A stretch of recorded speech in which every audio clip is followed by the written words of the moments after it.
रोहित पवारांनी पत्रकार परिषदेत काही खुलासे केले आहेत आणि त्यांच्या जीवाला धोका असल्याची शंका व्यक्त केली आहे। या संदर्भात त्यांनी सरकारला निवेदन द्यावं आणि सरकार त्यांना सुरक्षा देईल असं मत राष्ट्रवादीचे आमदार अमोल मिटकरी यांनी व्यक्त केलं आहे। रोहित पवारांनी मुद्दा उचलला आणि त्यांच्या जीवाला धोका असेल तर ही बाब गांभीर्याने घ्यायला हवे असंही मिटकरी म्हणाले।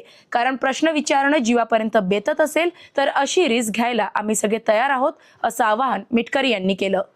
नाही, त्यांनी जे काही पत्रकार परिषदेमध्ये डीजीसीए आणि व्हीएसआर कंपनीचे धागेदोरे लागेबांधे सगळं सांगितलेले आहेत आणि त्यांनी एक शंका व्यक्त केली की त्यांच्या जीवाला धोका असण्याचं। तर मला असं वाटते की त्या संदर्भात त्यांनी सरकारकडे तसा निवेदन द्यावं आणि सरकार त्यांना प्रोटेक्शन देईल। पण त्यांनी जर मुद्दा उचलला आणि अशा प्रकारे जर त्यांच्या जीवाला धोका आहे असं वाटत असेल तर मला असं वाटते की नक्कीच ह्या गोष्टीला सुद्धा गांभीर्याने घेणं महत्त्वाचं आहे। कारण प्रश्न विचारणं जर जीवाच्या धोक्यापर्यंत जात असेल तर मग अशी रिस्क घ्यायला आम्ही सगळेच तयार आहोत।